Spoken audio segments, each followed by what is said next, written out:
So where is the edge?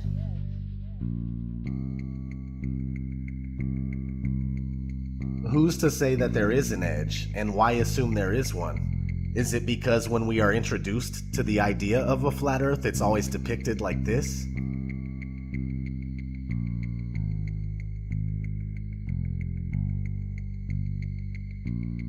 In the currently most accepted model, Antarctica is not a continent, but a 360-degree landmass made up of ice that holds the oceans within. When we look at a Gleason's map from 1892 that states at the top that it's scientifically and practically correct, as is.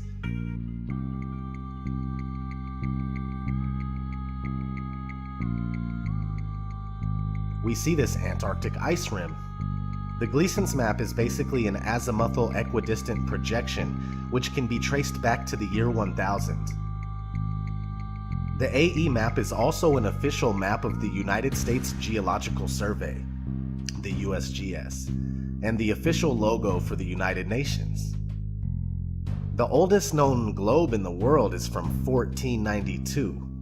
This is something you need to keep in mind because many people argue that the azimuthal equidistant map is just a flattened out version of the globe, when in fact the globe is just a rounded version of this true world flat map. If the flat map came first and it has the ability to convert into a globe without any problems whatsoever, then that should tell you a little bit about how this globe deception was achieved. Now, back to if there is an edge or not. There is no proof that there is an edge past the Antarctic ice wall, but it is speculated by many that perhaps the plane that we live on is either extremely expansive or it's possibly endless. In these two scenarios, it would be logically assumed that more land is being hidden from the general public.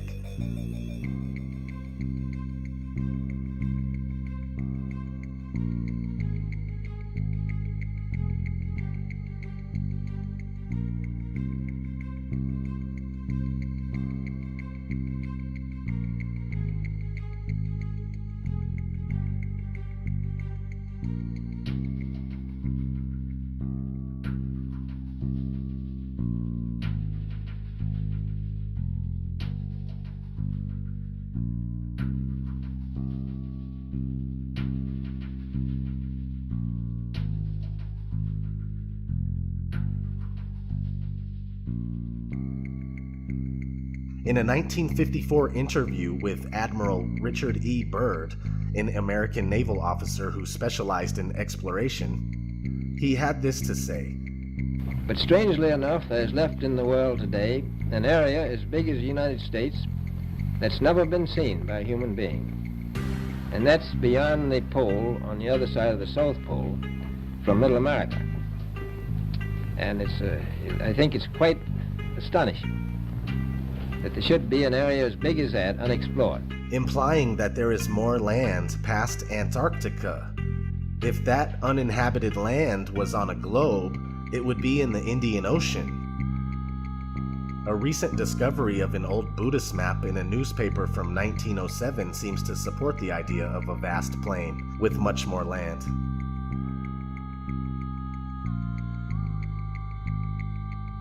Where does the sun go if the Earth is flat?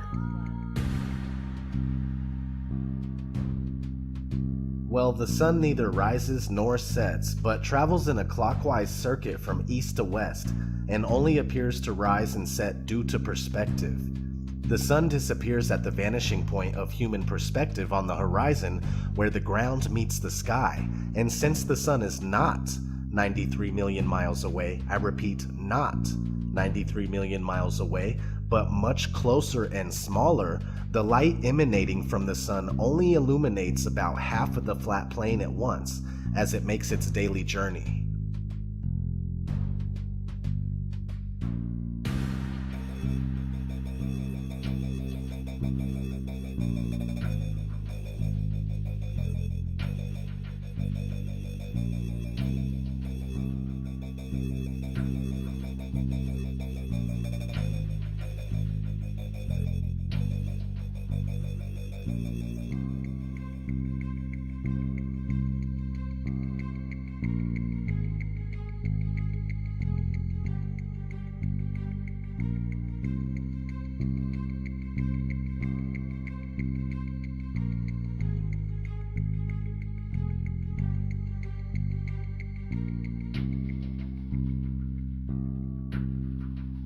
What's underneath the flat Earth?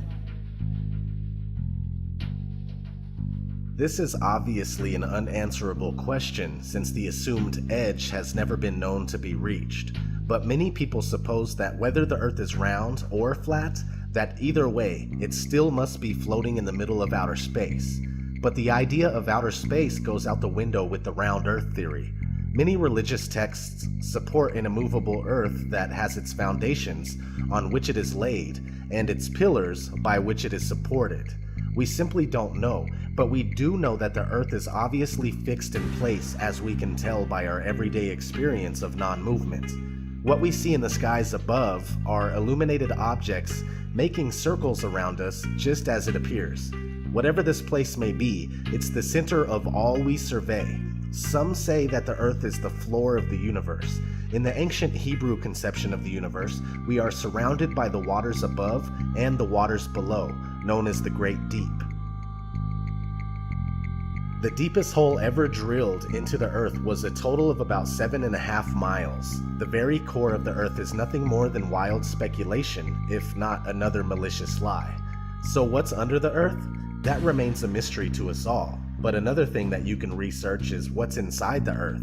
Multi-billion-dollar deep underground military bases known as DUMBs, D-U-M-Bs, right?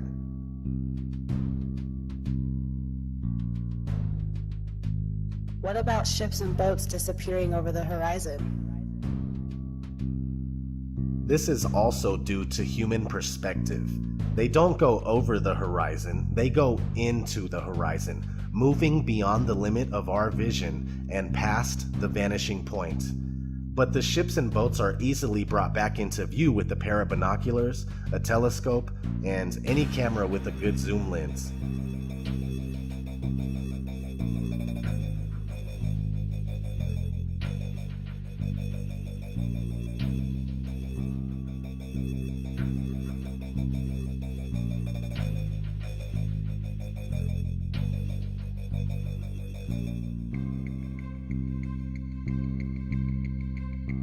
A great question to ask yourself is why can't we see noticeable curvature from 120,000 feet up? But many people claim that the supposed curvature can be seen from the ground by watching boats. It doesn't make sense.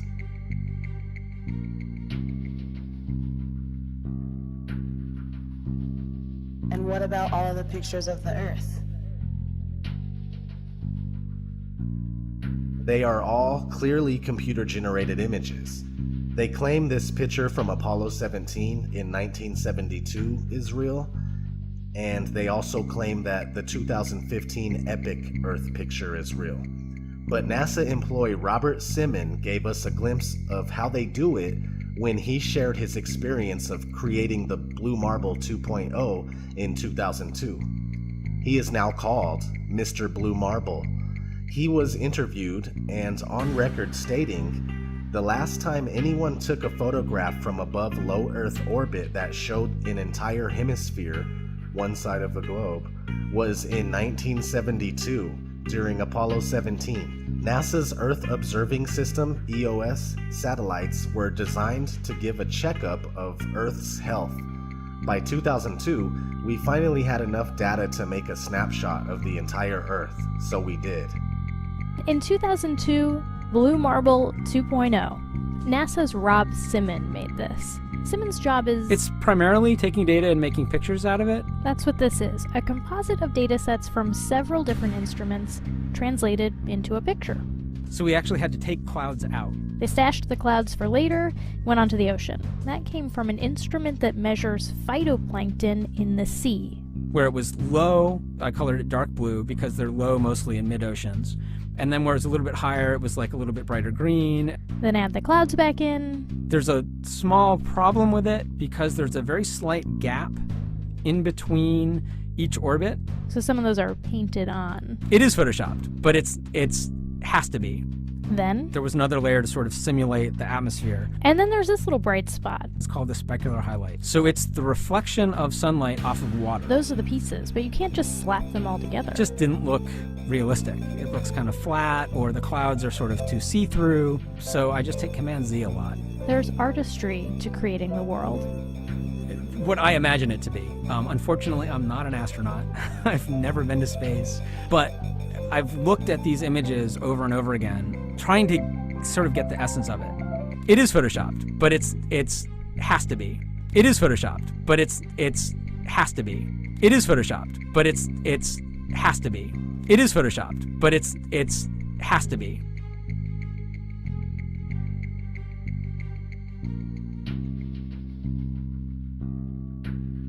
Why are all the other planets round then?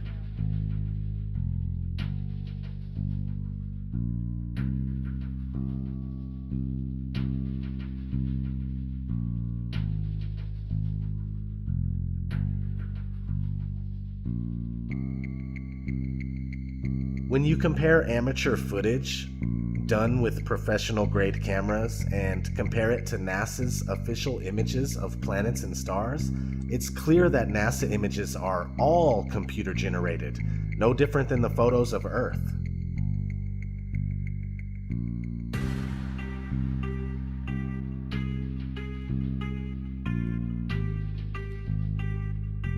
What have become known as planets are round lights that seem to be set over the flat Earth. The so-called planets and stars are not what we have been told they are, and comparing luminous objects that you see in the sky to the Earth under your feet is very ineffective for actually proving the supposed rotundity of the Earth. Since there are no actual photographs of the Earth and motion has never been experienced or proven, it would seem more logical for one to assume that we are on a flat, motionless plane and everything we see in the heavens revolves around us. What about satellites and GPS? As crazy as it may sound, satellites are a hoax. Have you ever wondered why there are never any damaged or fallen satellites? And why there are no satellite malfunctions due to constant heating and cooling? It's weird they don't melt in the thermosphere that's over 2,000 degrees. I find myself looking at the moon and wondering why we never see satellites pass by the moon. Did you know there are thousands of miles of fiber optic cables under the seabed that supplies 90% of the Earth's communication, internet, phones, etc.? And GPS works off of cell phone towers. It's called triangulation. Haven't you seen those really tall towers and wondered what they are? Satellite TV is just enhanced radio using ground-based towers. It's all ground-based, just like the old TV antenna.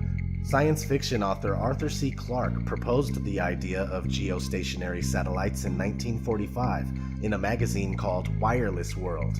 And 20 years later, in 1965, they claim to have successfully launched the first commercial geostationary communication satellite. Today, there are said to be thousands, but the odd thing is that trying to prove it only leaves you fruitless. Is outer space even real?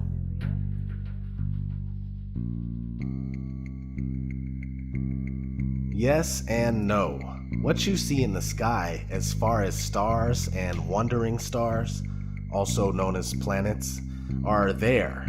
How could we deny them? We don't know what they actually are, but they are there. Now, what we are told about outer space and what it is not true at all. Everything we believe about so-called outer space is due mostly to Hollywood movies and other media, including children's cartoons. Of course, NASA propaganda is the biggest culprit. As we have already gone over, there are no pictures of Earth, and even images of all the other so-called planets are computer-generated. NASA has gone on record numerous times stating that humans can't get past low Earth orbit.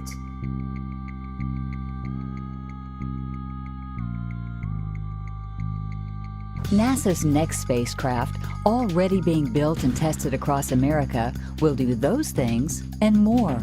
This is the spacecraft that's going to take humans to explore the solar system. It's the next big step for NASA in exploration. Called the Orion Multipurpose Crew Vehicle, or MPCV, this next-generation spacecraft will enable America to explore beyond low Earth orbit we get further away from Earth, we'll pass through the Van Allen belts, an area of dangerous radiation. But Orion has protection. Shielding will be put to the test as the vehicle cuts through the waves of radiation. Sensors aboard will record radiation levels for scientists to study. We must solve these challenges before we send people through this region of space. Plan that NASA has is to build a rocket called SLS, which is a heavy lift rocket. It's something that is much bigger than what we have today, and it will be able to launch the Orion capsule with humans on board, as well as landers or other components to destinations beyond Earth orbit. Right now, we only can fly in Earth orbit. That's the farthest that we can go. And this new system that we're building is going to allow us to go beyond and hopefully take humans into the solar system to explore. So the moon, Mars, asteroids, there's a lot of destinations that we could go to, and we're building these building block components in order to allow us to do that eventually. And unlike the previous program, we are setting a course with specific and achievable milestones. Early in the next decade, a set of crewed flights will test and prove the systems required for exploration beyond low Earth orbit. Low Earth orbit is supposedly between 99 and 1,200 miles away. The funny thing is that they say the moon is over 200,000 miles away. How did we make it so far in the 1960s and 70s if we can't do it today? Also, the International Space Station, just like everything else brought to us by NASA, is a fake Freemasonic hoax, completely fabricated and done with special effects, models, pools, zero-G planes, and various other camera tricks. How is circumnavigation possible on a flat Earth? Very easily. You can travel east and west directions to ultimately end up right back where you started. The face of the Earth looks similar to that of a clock. In fact, clocks were most likely designed after the true appearance of our world. If you follow a compass east for long enough, you'll make a full circuit. Same thing if you travel west long enough. As we've already gone over, the flat Earth map that was around before globes were easily converts to a globe, so everything you believe you are doing on a globe is actually taking place on a flat Earth. How come the moon is upside down in the southern hemisphere? This is another very simple explanation. When somebody is in the northern part of the Earth, or on the northern part of the Earth, they see the moon from this angle. When somebody is on the southern part of the Earth, the moon looks like this. They're looking at it from this angle. They see it from the opposite angle, and that's all it is. Imagine you tape a picture of the moon in the center of your living room, right? Depending on where you are in the room, the moon will be seen differently. When pondering this question, keep in mind that the face of the moon never changes. On a spherical Earth, we'd expect to see other sides, but we never have.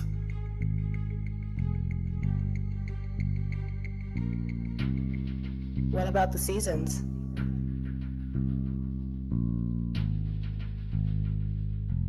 The sun is close and small, and it circles around and above the flat Earth in a spiral pattern on the Tropic of Cancer in the northern summer months, and then down in the Tropic of Capricorn in the northern winter months. So when the sun is further away from the North Pole, right, the center of the flat Earth, it's winter in the north and summer in the south. Since the sun is smaller than we are told and closer, it makes much more sense that we experience seasons in the first place. If the sun was 93 million miles away and had a radius of over 400,000 miles, we would hardly experience temperature fluctuation as we do. What about gravity?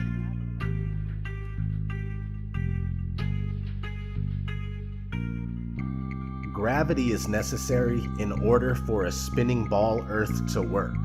People readily believe that you can't fall off of a spinning ball that's darting through outer space at speeds that you can't even comprehend, yet they will deny how much easier it is to stay on a flat surface that doesn't move.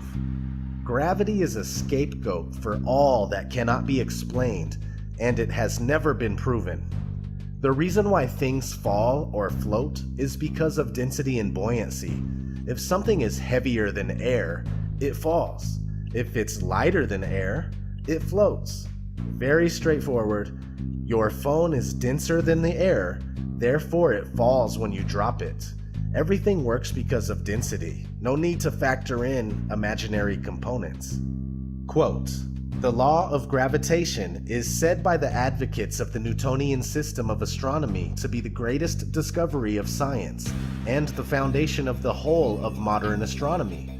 If, therefore, it can be shown that gravitation is a pure assumption and an imagination of the mind only, that it has no existence outside of the brains of its expounders and advocates, the whole of the hypotheses of this modern so-called science fall to the ground as flat as the surface of the ocean. And this most exact of all sciences, this wonderful feat of the intellect, becomes at once the most ridiculous superstition and the most gigantic imposture to which ignorance and credulity could ever be exposed." Thomas Winship, Zetetic Cosmogony. What about the Coriolis effect?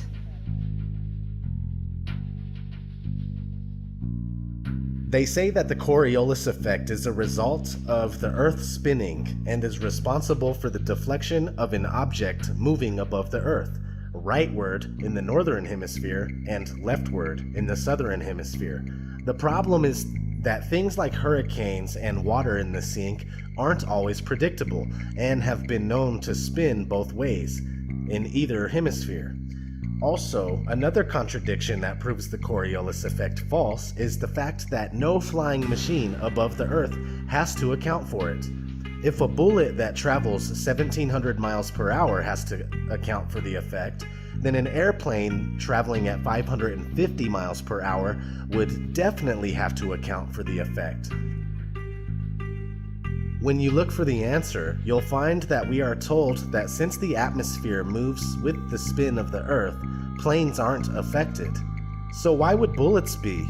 Especially when they go much faster than common airplanes.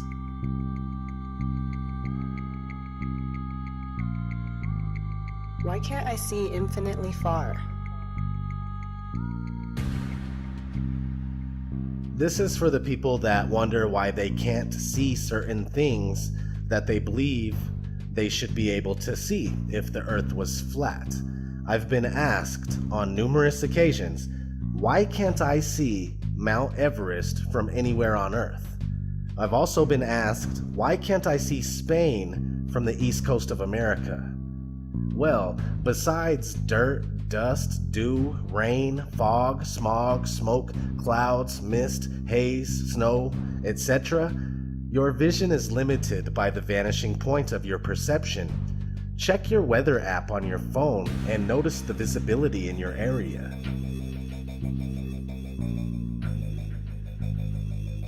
Is the flat Earth a religious thing?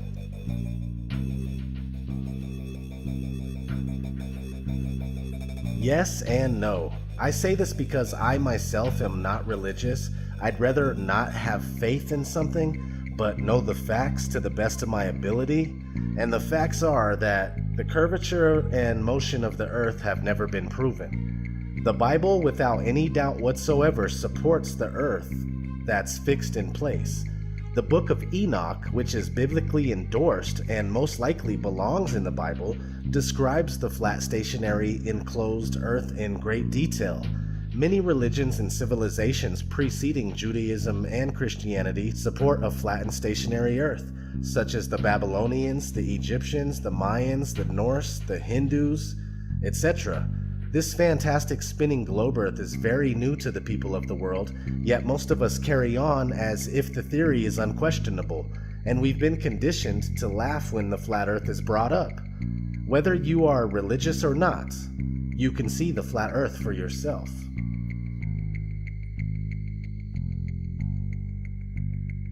Is the Flat Earth Society behind the resurgence of the flat Earth? No, the Flat Earth Society is designed as a containment unit. Gatekeepers that tell the truth about some stuff, but then lie about other things in order to make it appear ridiculous or steer you in the wrong direction. For instance, this is what FES has to say about gravity. In the Flat Earth model, gravity, rather than being a force, is the upward acceleration of the flat Earth. The Earth always accelerates upward at 1g, which is equivalent to the gravitational acceleration in the round Earth model. Like the force of gravity, the Earth's acceleration causes several commonly observed phenomena in our daily lives. If that isn't the biggest turnoff, I don't know what is. The Flat Earth argument has never died. It only died down. Real Flat Earthers have always been among us. But it wasn't until late 2014, early 2015, when Eric Dubé started making a lot of noise about the Flat Earth conspiracy and got people like myself on board. It took me 10 months of research before finally accepting the truth about where we live. Thanks to the many great Flat Earth researchers, content creators, and activists since then, more and more people are waking up to the massive deception every day.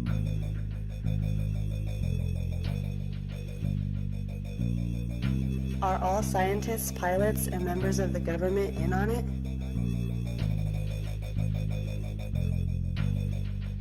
No, most scientists, pilots, and members of the government have been indoctrinated just as the rest of us have. When they work at their everyday job, they go about it as if the Earth is most certainly spherical. If indeed some of these people did know the Earth is flat, they most likely wouldn't even speak out about it in fear of losing their job or ruining their reputation. The average scientist goes about everything they do with the spherical Earth already factored in. For mainstream science, questioning our current model is a huge no-no. For pilots, computers do most of their work, not to take away from what they do because I personally appreciate it, and also pilots often switch out at stops, making it difficult to understand the real layout of Earth's land masses. As far as government members and politicians go, besides high-ranking officials at NASA, which isn't government at all, it's safe to assume that they are not in the know and they are not knowingly perpetrating this lie. Very few people compared to the population of the world are enlightened to the flat Earth.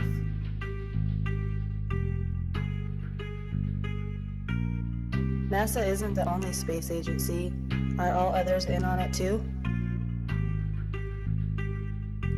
The answer is yes.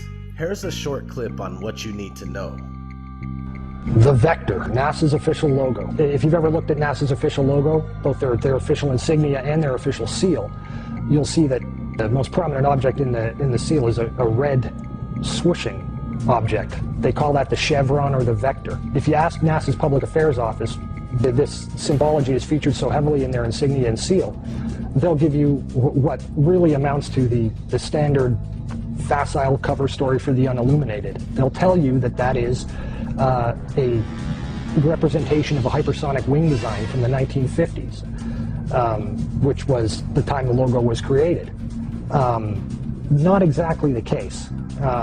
Someone might want to ask the Russian Federal Space Agency, Roscosmos, that was formed in 1992, why they chose that same logo.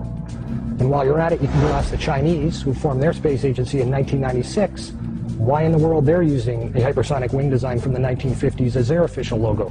Then you can ask the Japanese, the South Koreans, Taiwanese, Malaysia, Mexico, Iran, all of these countries, even Bulgaria.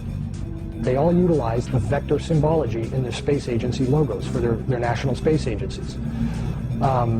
It gets even deeper. You can go look at the individual manned program patches for NASA. The Mercury program, for example, a blatant use of covert symbology. In every logo dealing with the Mercury program, you'll see what looks like a number 7 in their logo.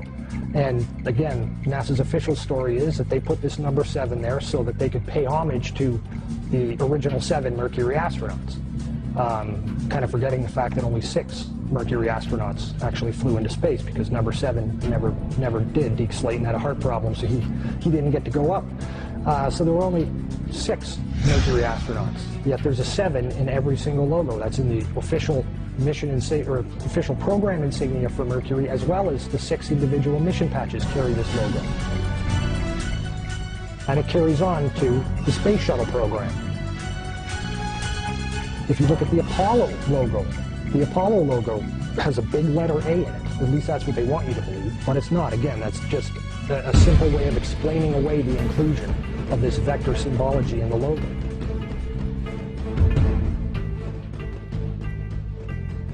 If you go to the Space Shuttle program, the original Space Shuttle STS program patch is a triangular patch that, again, hides the use of the chevronic vector symbology. And that also goes for many of the STS-specific mission patches. Every single one of the International Space Station expedition patches carry the vector symbology. The Russian Mir space station used the vector symbology. That was their official logo. You can even go deeper and look at military-industrial complex companies. Look at the logo on a company like Lockheed Martin, 2 vectors. The X Prize logo, Ames Research Labs, U.S. Space Command. When you get into the military realm, the United States Space Command, their official logo is the vector symbol. And when you look at the military's individual space-specific programs, all of them deal with vector symbology in their official insignias. And the question really becomes, who or what are these people paying homage to? Let's look at NASA's Earthrise. Now let's look at JAXA's Earthrise. Do you believe this is real?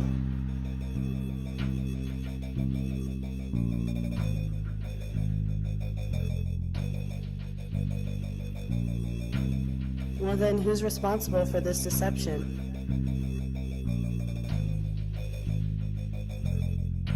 You will find that the Jesuits and the Vatican have been intimately involved in all things space, including owning the earliest telescopes and, to this day, the largest owners of observatories and telescopes in the world. The Society of Jesuits have been actively spreading the heliocentric theory for 500 years, while trying to bury thousands of years of flat Earth cosmology. The Jesuits are rulers of all powers that we are aware of, and have been ruthless in their pursuit of world domination for centuries, no matter who is killed or what has to be done to establish a one-world order out of chaos. They rule over, or are deeply partnered with, people like the Rothschilds and many other international banksters, secret societies, especially the Freemasons, as well as Zionist Jews, and especially Zionist Jews in seats of power. They rule over all the alphabet agencies and government think tanks, including the NSA, CIA, FBI, Mossad, KGB, Roundtable, Committee of 300, Tavistock Institute, Lucius Trust Publishing, Bilderberg Group, and the Council of Foreign Relations, including representative government and legislation like the US Presidency, Congress, and the Supreme Court.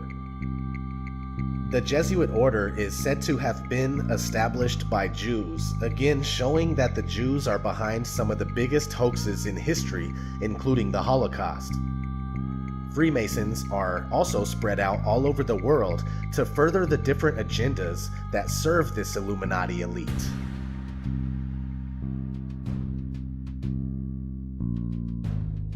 Why the lie?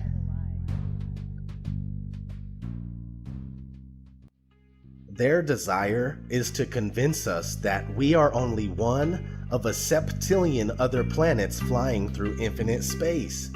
A septillion? Where do they get these numbers? A septillion has 24 zeros. They want us to think that we are nothing more than a cosmic accident caused by a Big Bang that took place 14 billion years ago. Again, where do they get these numbers? How one could draw that conclusion is unknown. They want us not to understand our origin and go on believing that life is meaningless. They want us to believe that alien life is real and that they created us. Look no further than Ancient Aliens for the propaganda. Not to mention countless shows and movies they program us with. This isn't just about flat Earth versus round Earth. It's much bigger than that. Whatever they plan on doing needed the spherical Earth groundwork laid before they could proceed. They may either shock us with a fake alien invasion or a disclosure of the beings that have always been among us, passed off as life from distant galaxies. Who knows? Another reason to turn the Earth into a ball is to hide extra land. If this is a vast plain, and there are places past Antarctica, with more oceans and more land masses, then an easy way to get rid of them is to wrap our part of this plain around a ball and make it seem as if there is nothing else and everything has already been discovered. The globe is full-fledged slavery for the inquiring mind. I'd like to be an explorer, like the Great Magellan. Oh, you're too late. There's really nothing left to explore. What does it mean if the Earth is flat?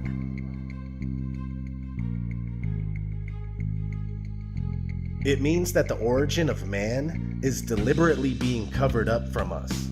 Man, woman, child, you are being deceived on a massive scale.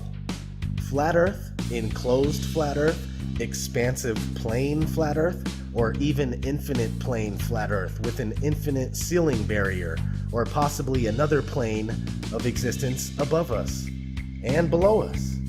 It means that this place was created, that you were designed, you were crafted, you are special and with purpose. A purpose being hidden from you on purpose. We are supposed to know our world and our reason for being. We've been swallowed whole by this economic fiat money system that controls absolutely everything and fuels this manufactured reality. Most of us know that we are slaves, and it's no wonder we desire to escape through movies, TV shows, and video games that happen to also further our programming and mental conditioning. We were never meant to live like this, and knowledge of our flat Earth is a step in the right direction. It's something that can't be taken from us. It's the fuel that we need to let these bastards know that we won't go down in ignorance. We will not willingly accept their one world authority that wants to rule over all mind and all matter. Embrace this flat world of ours and free your mind from the globalist mind control. It's time that we stand up for ourselves and our beautiful Earth. All I want to know is, who's coming with me?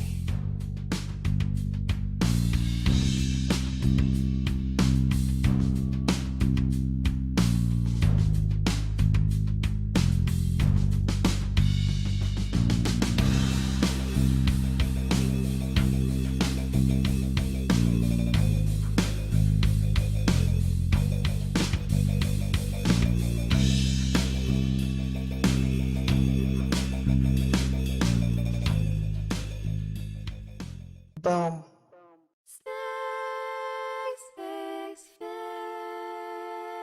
Space may be the final frontier, but it's made in a Hollywood basement. Space may be the final frontier, but it's made in a Hollywood basement. Space may be the final frontier, but it's made in a Hollywood basement. Space may be the final frontier, but it's made in a Hollywood basement. Have you ever dreamed of going up to outer space, or maybe meeting other beings from another place? Have you ever wondered what it's like on other planets? Then you watch a science show and come to believe you understand it. You feel empowered by the knowledge and you feel enlightened, listening to Bill Nye and Neil deGrasse Tyson. But then you wake up and you start to see the obvious. Life is just a lie and this whole world ain't what we thought it was. NASA's missions to the moon were never completed. They just filmed them in a room and people believe it. I used to wonder what it's like to be an astronaut. Now when I see them acting, I can't help but to laugh a lot. They give us cartoons and they claim that we live on a ball, but it's flat and it's not moving or spinning at all. Why you lying to us, man? That's something that we want to know. After that, you're gonna have to pack up all your stuff and go. Space may be the final frontier, but it's made in a Hollywood basement. Space may be the final frontier, but it's made in a Hollywood basement. Space may be the final frontier, but it's made in a Hollywood basement. Space may be the final frontier, but it's made in a Hollywood basement.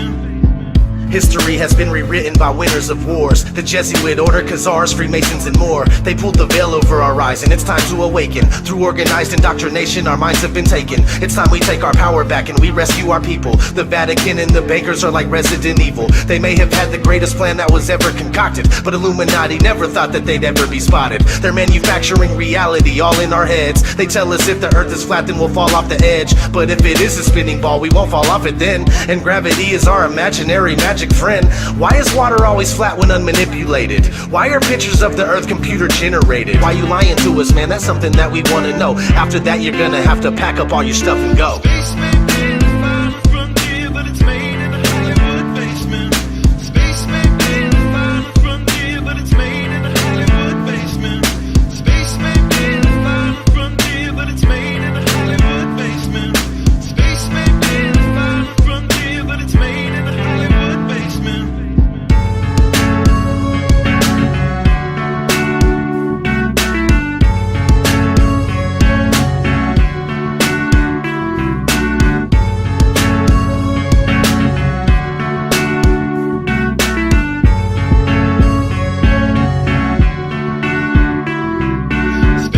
be the final frontier, but it's made in a Hollywood basement. Space may be the final frontier, but it's made in a Hollywood basement. Space may be the final frontier, but it's made in a Hollywood basement. Space may be the final frontier, but it's made in a Hollywood basement. Dear NASA, it's becoming 100% crystal clear that you and the other space programs that are in operation are connected and are deceiving the entire world.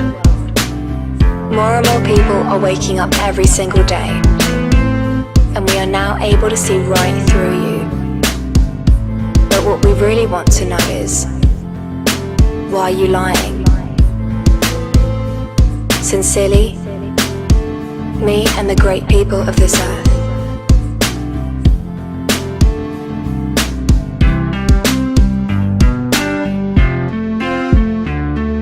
Space may be the final frontier, but it's made in a Hollywood basement.